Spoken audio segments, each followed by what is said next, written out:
এত সুন্দর বাইরে বৃষ্টি পড়ছে, ঘরের মধ্যে আর থাকতেই পারলাম না। মনে হলো যাই গিয়ে কাজটা ছাড়ি, আগে গিয়ে একটু ছবি তুলি বা ভিডিওটাও করি। এত সুন্দর লাগছে ওয়েদারটা, ঘরে মন বসে না। সেই একটা গান আছে না, এই মেঘলা দিনে একলা ঘরে থাকে না তো মন, মানে মনটা মনে ওরকম আনচান আনচান করছে। তো ঘর থেকে বেরিয়ে আসলাম একটু বাইরে, সিনগুলো তুললাম, তোলার জন্য। দেখো কত সুন্দর লাগছে ওয়েদারটা, পুরো মানে দিনের বেলা মনে হচ্ছে রাতের ফিলিংস পুরো। এইখানটায় খানিকক্ষণ একটু ভিডিও তুললাম, তারপরে বৃষ্টিটা দেখো শুরু হয়ে গেল। আমি তখন ঘরে ঢুকে গেছি, দেখছি এক ফোঁটা করে বৃষ্টি পড়া শুরু হয়ে গেছে।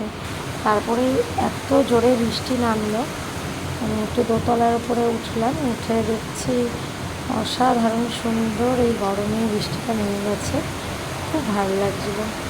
তারপর তিনতলার উপরে উঠে ছবিগুলো তুলছিলাম, ভিডিও করছিলাম। আমাদের বাড়ির পিছনটায় না বিশাল একটা জঙ্গল আছে, দেখো মানে ভর্তি জঙ্গল। আর এখানটা পুরো ফাঁকা, সেই জন্য আমাদের ঘরে হাওয়াটা খুব ভালো আসে, আলোও আসে। বাকি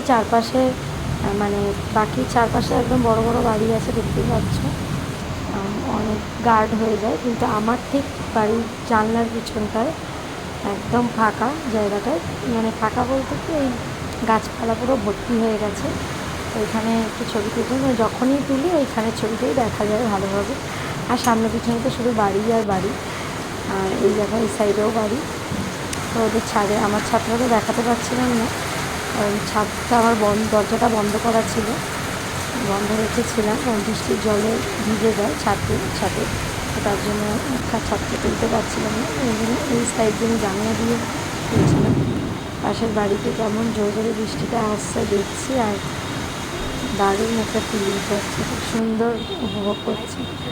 আর ঘরে এসে দেখছি ছেলেকে কোথাও খুঁজে পাচ্ছি না, আর মেয়ে দেখি এরকম বসে আছে। আমি ভাবছি মনে হয় বালিশ নিয়ে বসে আছে, তারপর দেখি ও বাবা, এই কাণ্ড। দেখো বৃষ্টি পড়ছে, হাওয়া দিচ্ছে বলে ও কোলের মধ্যে ঢুকে বসে আছে। আমি জিজ্ঞাসা করছি কি রে, ঘুম পেয়েছে? ঘুম পেয়েছে। বেজায় হয়ে গেছে। ঘুম পেয়েছে, শুয়ে পড়ো বাজ পড়বে আবার। ঘুম পেয়েছে সোনা?